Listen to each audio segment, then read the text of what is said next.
નમસ્કાર વિદ્યાર્થી મિત્રો, આપણે ગઈકાલે યુક્લિડની ભૂમિતિના પરિચયમાં સ્વાધ્યાય 5.1ની ગણતરી કરી અને મેં તમને 7 વ્યાખ્યાઓ અથવા પદો હોમવર્ક માટે આપ્યા હતા. આ પણ તમે કર્યા છે. હવે આપણે આગળ વધીએ તો મૂળભૂત બાબત એવી છે કે અત્યાર સુધીની આપણે યુક્લિડની 5 પૂર્વધારણાનો અભ્યાસ કર્યો. પ્રથમ 4 પૂર્વધારણા એની રીતે પોતાની સાબિતી આપવામાં સફળ રહી, પણ દુર્ભાગ્યવશાત 5મી પૂર્વધારણા યુક્લિડની 5મી પૂર્વધારણા સમકક્ષ અનેક વિધાનો રજૂ થયા. 5મી પૂર્વધારણા પોતાની પ્રમેય તરીકેની સાબિતી આપવામાં સફળ રહી નહીં.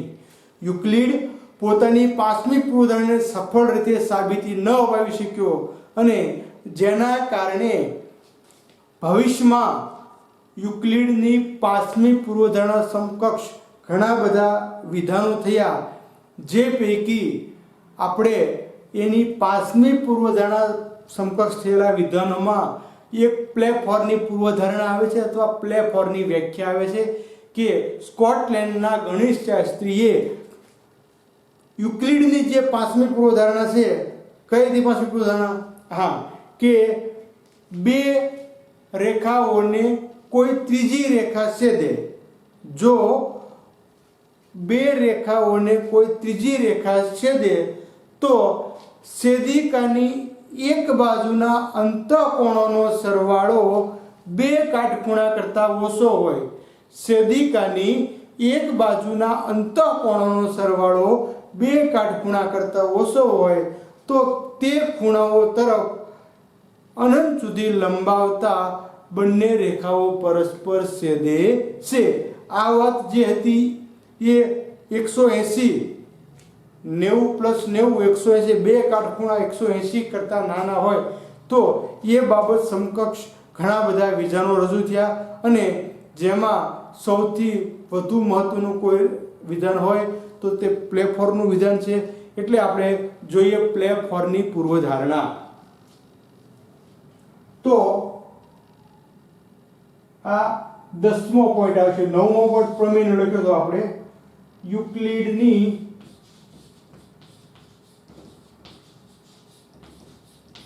પાંચમી પૂર્વધારણા ને સમકક્ષ વિધાનો. તો શા માટે વિધાનો છે? આ વાત મેં મૌખિક રજૂ કરી, છતાં આપણે જોઈએ કે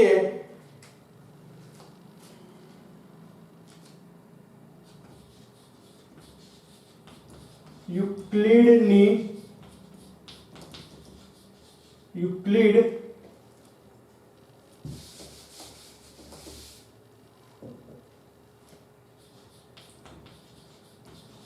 પાંચમી પૂર્વધારણા ને સાબિત કરવામાં અસફળ રહ્યા.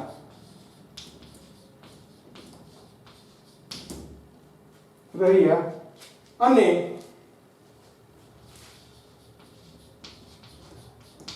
પાંચમી પૂર્વધારણા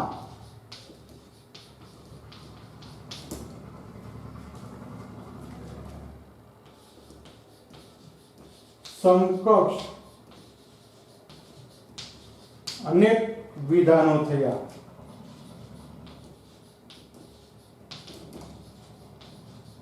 પાંચમી પૂર્વધારણા સમકક્ષ અનેક વિધાનો થયા, જે પૈકી આપણે જોઈએ તો પ્લેફોર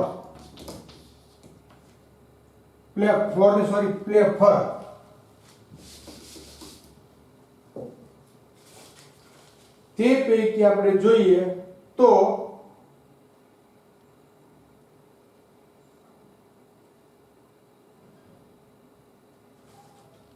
પ્લેફોરની પૂર્વધારણા. હવે આને અનુલક્ષીને પ્લેફર શું કહેવા માંગે છે એ આપણે જોઈએ. પ્લેફરની પૂર્વધારણા. તો કોઈ પણ એક રેખા પસંદ કરીએ આપણે L.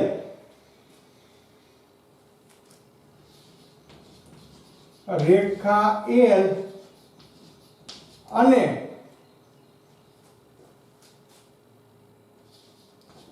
રેખા L પર ન હોય. જો રેખા L છે અને રેખા L પર ન હોય તેવા પ્રત્યેક બિંદુ ન હોય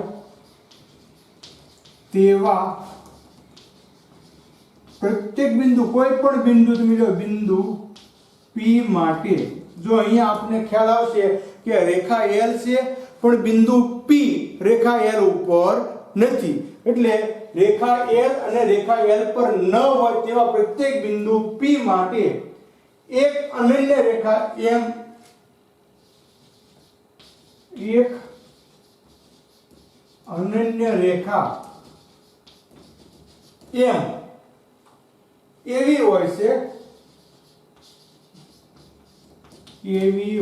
છે, જે બિંદુ P માંથી પસાર થાય છે, જે બિંદુ P માંથી પસાર થાય છે. જો M એક એવી રેખા છે કે જે બિંદુ P માંથી પસાર થાય છે અને L ને સમાંતર છે. જો અહીંયા સમાંતર છે, આવી કોઈ વાત યુક્લિડે કરીને, યુક્લિડે માત્ર એટલું જ કીધું કે બંને રેખાઓ આગળ જતા છેદે છે, પણ પ્લેફર એવું કહે છે કે ભાઈ છેદે એવું નક્કી નથી હોતું. એ બંને રેખાઓ L ને, એક રેખા જે છે એ L ને સમાંતર છે. બધી રેખા સમાંતર હોય એવું ન બની શકે. હવે આપણે સમજવા માટે પ્રયત્ન કરીએ તો આ રેખા L, હવે રેખા L પર ન હોય તેવું બિંદુ P, અહીંયા બિંદુ P આપણે લીધું તો આપણે જોઈ શકીએ છીએ કે બિંદુ P રેખા L પર નથી, પણ P માટે એક અનન્ય રેખા M એવી મળે. હવે આ P માંથી પસાર થતી એક રેખા એવી મળે કે જે L ને સમાંતર થાય. તો બધી રેખા સમાંતર બને આવું કહી શકાતું નથી. તો P માંથી આપણે આ રેખા પસંદ કરી M. જો P માંથી તમે બીજી પણ રેખા દોરી શકો. આ રેખા આપણે દોરી, તૂટક દોરી એટલે આપણે ખ્યાલ રહે. આ રેખા આપણે દોરી, આ રીતની બીજી પણ રેખા દોરી શકો. હજી એક બીજી પણ આ રેખા દોરી શકો. ગમે એટલી તમે રેખા દોરો પણ એકમાત્ર એવી રેખા મળે કે જે L ને સમાંતર હોય, P માંથી પસાર થતી હોય અને L ને સમાંતર. બધી રેખાઓ એને સમાંતર હોય આવું કહી શકાય નહીં. એટલે યુક્લિડની વાત અહીંયા જે ખોટી પડે છે કે અને છેદે આગળ જતા એને છેદે જ, એ વાતનું અહીંયા ખંડન થાય છે. એટલા માટે એના સમકક્ષ અનેક વિધાનો થયા. તો આપણે જોવાનું છે કે રેખા L અને રેખા L પર ન હોય તેવા પ્રત્યેક બિંદુ P માટે, એટલે L સિવાયના કોઈ પણ બિંદુ માટે એક અનન્ય રેખા M એવી હોય છે કે જે બિંદુ P માંથી પસાર થાય છે અને L ને સમાંતર. કોઈ પણ P માંથી અસંખ્ય રેખાઓ પસાર થાય છે. આપણે કીધું એમ કે એક બિંદુમાંથી અસંખ્ય રેખા પસાર થાય છે, પણ એ પૈકીની કોઈ પણ એક રેખા જે છે એ L ને સમાંતર હોય છે, જે અહીંયા M છે. બીજા દાખલામાં બીજી પણ હોઈ શકે, પણ માત્ર ને માત્ર કોઈ પણ એક રેખાને બહારના બિંદુમાંથી દોરેલી એક રેખા સમાંતર મળે છે, બીજી એક પણ રેખા સમાંતર મળતી નથી. આ વાત કોની છે? પ્લેફરની છે. તમારે યાદ રાખવું છે પ્લેફરની પૂર્વધારણા સમજાવો.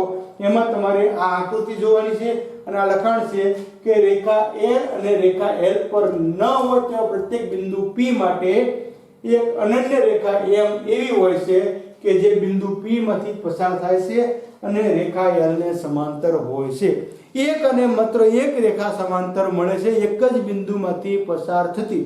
બીજું બિંદુ હોય તો બીજી રેખા મળી શકે, પણ અહીંયા એક જ બિંદુ P ની આપણે વાત કરી છે તો P માંથી એક જ રેખા એવી છે કે જે L ને સમાંતર છે, બાકીની અસંખ્ય રેખાઓ છે એ L ને સમાંતર હશે નહીં.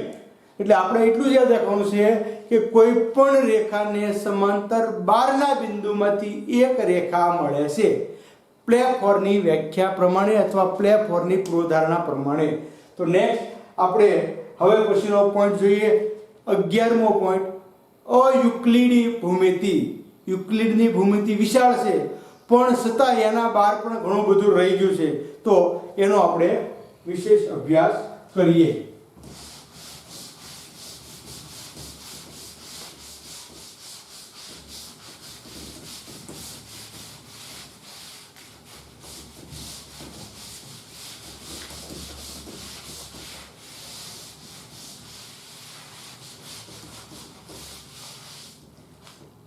પોઈન્ટ 11મો છે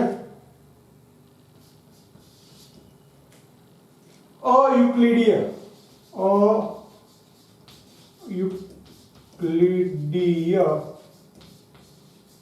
ભૂમિતિ. યુક્લિડ સિવાયની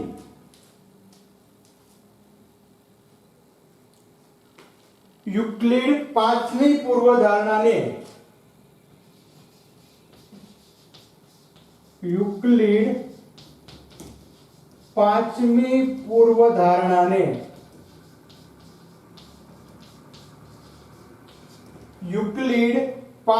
પૂર્વધારણાને પ્રમેયના રૂપમાં સાબિત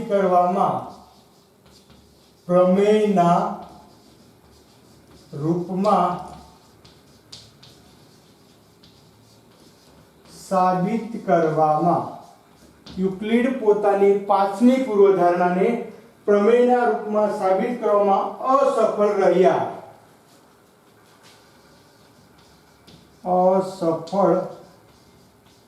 રહ્યા, જેના લીધે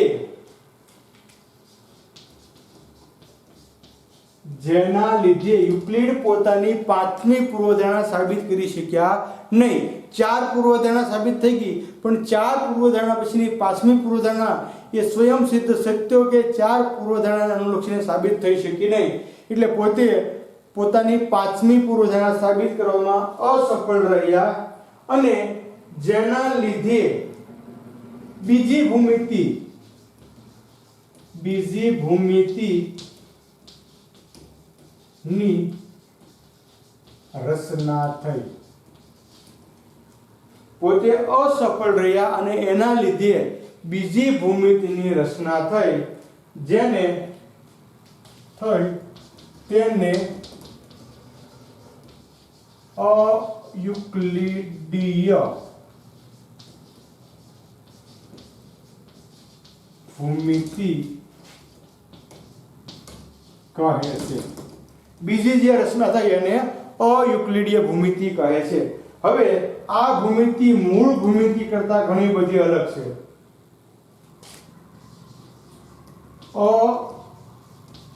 અયુક્લિડીય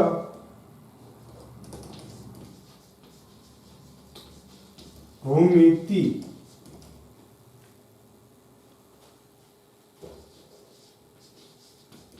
યુક્લિડ ભૂમિતિથી અયુક્લિડીય ભૂમિતિ યુક્લિડ ભૂમિતિથી બહુ જ અલગ છે. જો કઈ રીતે અલગ છે, બહુ જ અલગ છે, તો એ આપણે જોઈએ. તો અયુક્લિડીય ભૂમિતિ ગોલીય ભૂમિતિ છે. કેવી છે? ગોલીય ભૂમિતિ છે. જ્યારે યુક્લિડ ભૂમિતિમાં સીધી રેખાઓ આવે છે, હાવ વિપરીત અહીંયા આપણને જોવા મળશે બંને પરિણામો. એટલે ગોલીય છે. ગોલીય ભૂમિતિમાં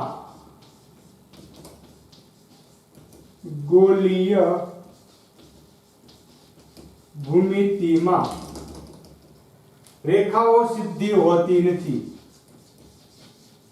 રેખાઓ સીધી હોતી નથી. જ્યારે યુક્લિડ ભૂમિતિમાં સીધી રેખાઓની વાત છે, ગોલીય ભૂમિતિમાં સીધી રેખાઓ હોતી નથી.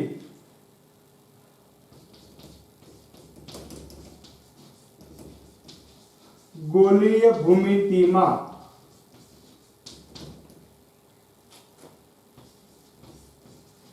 દીર્ઘ વર્તુળો ના ભાગ હોય છે. જે ગોલીય ભૂમિતિ છે એમાં દીર્ઘ વર્તુળોના આપણને જુદા જુદા ભાગ જોવા મળે છે. તો અહીંયા સુધીની બાબત આપણે જોઈ કે અયુક્લિડ ભૂમિતિ કોને કહેવાય છે? તો કે યુક્લિડ પોતાની પાંચમી પૂર્વધારણાને સાબિત કરવામાં અસફળ રહ્યા, જેના લીધે અન્ય ભૂમિતિની રચના થઈ અને આ ભૂમિતિને અયુક્લિડીય ભૂમિતિ કહેવામાં આવે છે. અયુક્લિડીય ભૂમિતિ ગોલીય ભૂમિતિ છે, એમાં સીધી રેખાઓને સ્થાન નથી અને ગોલીય ભૂમિતિમાં દીર્ઘ વર્તુળોના ભાગ હોય છે. એના જે છે એ આપણને વર્તુળાકાર ભાગ જોવા મળે છે. આપણે જોયું કે અયુક્લિડ ભૂમિતિમાં સીધી રેખાઓને સ્થાન નથી, એમાં વર્તુળો આવેલા હોય છે અને એ બાબત પણ આપણે જોઈ કે ગોલીય ભૂમિતિમાં દીર્ઘ વર્તુળો આવેલા હોય છે.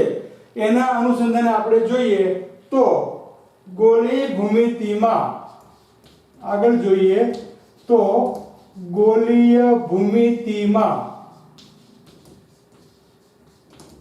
ત્રિકોણના ત્રણ ખૂણાનો સરવાળો, ત્રિકોણના ત્રણ ખૂણાનો સરવાળો 180 અંશથી વધુ. ગોલીય ભૂમિતિમાં ત્રિકોણના ત્રણેય ખૂણાનો સરવાળો 180 થી વધુ હોય છે. જો આ વાત બતાવેલી છે એમાં. અને અહીંયા સુધીની વાત આપણે જોઈ તો આ તમામ બાબતો અયુક્લિડ ભૂમિતિ માટે હતી. ફરી વખત રિપીટ કરીએ આપણે તો યુક્લિડ પોતાની પાંચમી પૂર્વધારણાને સાબિત કરવામાં અસફળ રહ્યા, જેના કારણે નવી ભૂમિતિની રચના થઈ અને જેને આપણે અયુક્લિડી ભૂમિતિ એવું નામ આપવામાં આવ્યું છે. અયુક્લિડી ભૂમિતિ યુક્લિડની ભૂમિતિ કરતાં તદ્દન અલગ છે. શા માટે? તો યુક્લિડની ભૂમિતિમાં સીધી રેખાઓ હતી, જ્યારે અયુક્લિડી ભૂમિતિ ગોલીય ભૂમિતિ છે, એમાં સીધી રેખાઓ નથી, ગોલીય ભૂમિતિ છે. બીજી બાબત આપણે જોઈ હોય તો અયુક્લિડી ભૂમિતિમાં દીર્ઘ વૃત્તો આવેલા હતા અને જેને અનુલક્ષીને એની ગણતરી થઈ શકે છે. ગોલીય ભૂમિતિમાં ત્રિકોણના ત્રણ ખૂણાનો સરવાળો 180 અંશ હોય એવું કહેવામાં આવ્યું છે. અને છેલ્લે 12મો પોઈન્ટ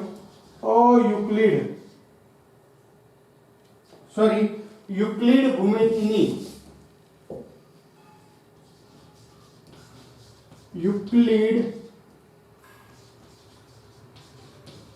ભૂમિતિની મર્યાદા ખામી જે કહીએ તે આપણે તો યુક્લિડ ભૂમિતિ માત્ર સમતલ એક જ સમતલમાં આવેલી આકૃતિ માટે માન્ય છે. સમતલમાં બનતી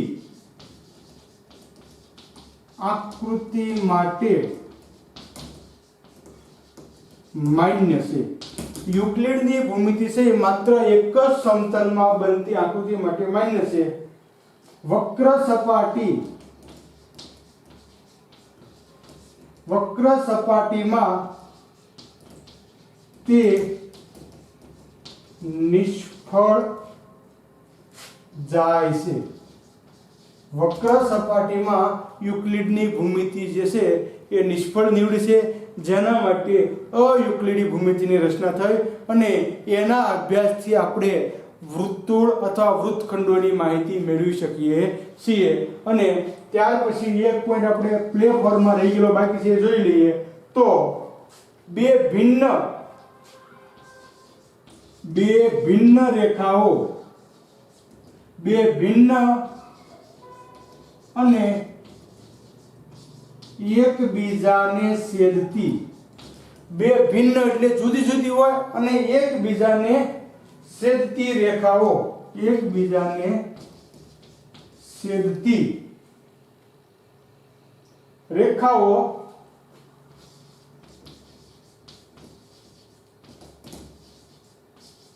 એક જ રેખાને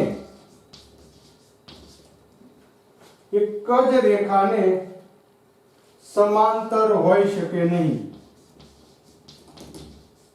સમાંતર હોઈ શકે.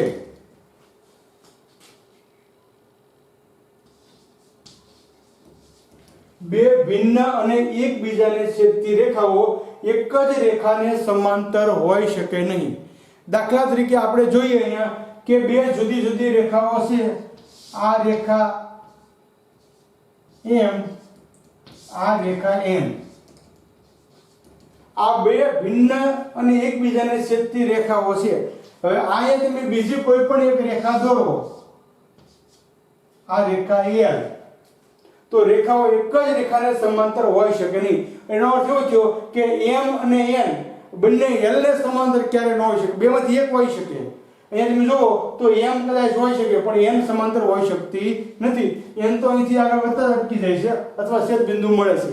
એટલે બે ભિન્ન અને એકબીજાને છેદતી રેખાઓ એક જ સમતલમાં, બે ભિન્ન અને એકબીજાને છેદતી રેખાઓ એક જ રેખાને સમાંતર હોઈ શકે નહીં. આ બંને જુદી જુદી બે રેખાને સમાંતર હોઈ શકે પણ M અને N બંને L ને સમાંતર હોઈ શકે નહીં, કોઈ પણ એક રેખાને સમાંતર હોઈ શકે. એટલે બંને રેખાઓને ક્યારે સમાંતર રેખા મળતી નથી. આ પ્લે ફોરની જે પૂર્વધારણા શીખ્યા એનો પોઈન્ટ બાકી રહી ગયો આપણે લખ્યો છે, એટલે જરાક તમે યાદ રાખજો. અને હવે આપણે આ પ્રકરણમાં થોડી ખાલી જગ્યાઓ જોઈએ કે જે એક માર્ક માટે મહત્વની છે અથવા સમજૂતી માટે પણ મહત્વની છે. તો એને આપણે તમારો જે સ્વાધ્યાય છે 5.1 એમાં આપણે 5 દાખલા તમને અત્યાર સુધીના ગણવા માટે આપ્યા હતા. પહેલો દાખલો આખું તમને સમજાવવું તો પહેલા દાખલો સત્ય અસત્ય વિધાનનો હતો. બીજો અને ત્રીજો દાખલો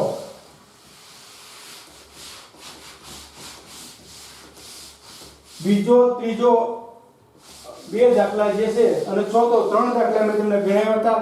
પાંચમો દાખલો એમાં આપણે આપ્યો હતો તમને વ્યાખ્યાઓ લખવા માટેનો. અને સ્વાધ્યાય 5.1 માં છઠ્ઠો દાખલો છે ખાલી જગ્યા પૂરો. આ સાથે લખીને આવ્યો ખાલી જગ્યા પૂરો. એમાં પહેલી ખાલી જગ્યા તો સમતલને ખાલી જગ્યા પરિમાણ હોય છે. સમતલને ખાલી જગ્યા પરિમાણ હોય છે. તો આપણે યુક્લિડની ભૂમિતિમાં પરિમાણનો એક પોઈન્ટ જોયો હતો. એમાં જુદા જુદા આકારોની વાત થઈ હતી કે બિંદુને પરિમાણ હોતું નથી, રેખાને એક પરિમાણ હોય છે, સમતલને 2 પરિમાણ હોય છે અને ઘનને 3 પરિમાણ છે. તો સમતલને કેટલા પરિમાણ આવશે? તો કે 2 પરિમાણ હોય છે.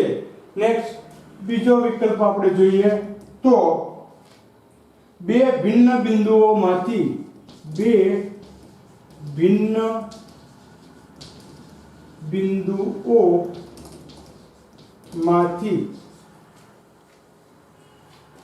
ખાલી જગ્યા રેખાઓ પસાર થાય છે. હવે આમાં તમને વિકલ્પ આપેલા છે. બે ભિન્ન બિંદુઓમાંથી ખાલી જગ્યા રેખા પસાર થાય છે. 2 1 અસંખ્ય અને ડી શૂન્ય. તો હવે આપણે બે ભિન્ન બિંદુમાંથી કેટલી રેખા પસાર થાય?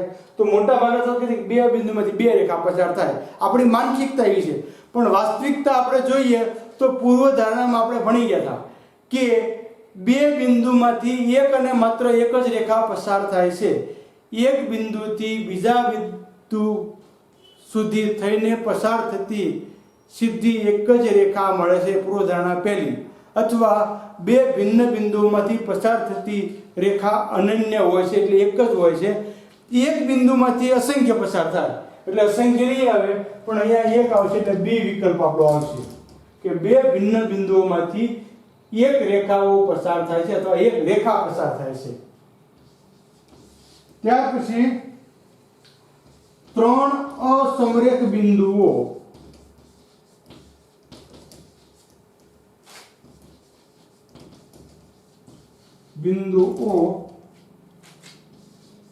માંથી ખાલી જગ્યા રેખા ઓબ્લિક રેખાઓ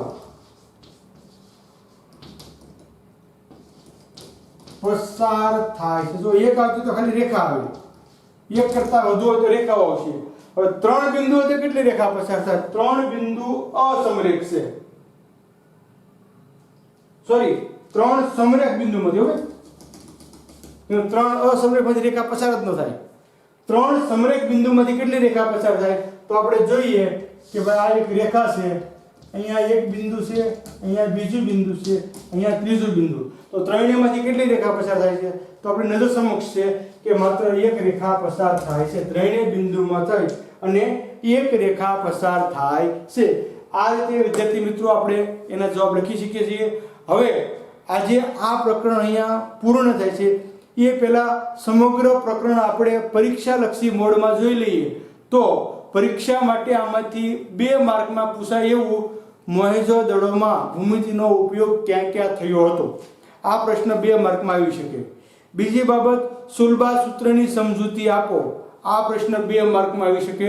ત્રીજી પ્રશ્ન જે છે એ પ્રશ્ન છે યુક્લિડની વ્યાખ્યાઓ કોઈ પણ 4 લખો. યુક્લિડના સ્વયં સિદ્ધ સત્યો લખો. યુક્લિડની કોઈ પણ પૂર્વધારણા 2 માર્કમાં પૂછી શકે. એટલે આ તમામ અને અયુક્લિડ ભૂમિતિની વાત પણ 2 માર્કમાં આવી શકે. આટલા પ્રશ્નો 2 માર્ક માટે મહત્વના છે. 1 માર્કમાં ખરા ખોટા અને વિકલ્પવાળા પ્રશ્નો આવી શકે છે, જેમાં આપણે જોયું પરિમાણના દાખલા આવશે, પૂર્વધારણાના આધારે દાખલા આવશે. એવું પણ પૂછાય છે કે એલિમેન્ટ્સ પુસ્તકની રચના કોણે કરી હતી,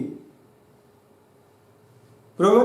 એવી જ રીતે પાયથાગોરસનો શિષ્ય થેલ્સનો શિષ્ય પાયથાગોરસ અને પાયથાગોરસના ગુરુ થેલ્સ, આ પોઈન્ટ પણ આપણે અગાઉ એના વિજ્ઞાન આપણે ભૂમિતિના વિકાસમાં જોઈ ગયા હતા. ભારતના ક્યાં ક્યાં ગણિત શાસ્ત્રીઓએ ફાળો આપેલો છે, આ તમામ બાબત આપણે જોઈ હતી. ત્યાર પછી ખરા ખોટા સત્ય અસત્ય વિધાનની પણ આપણે વાત કરી.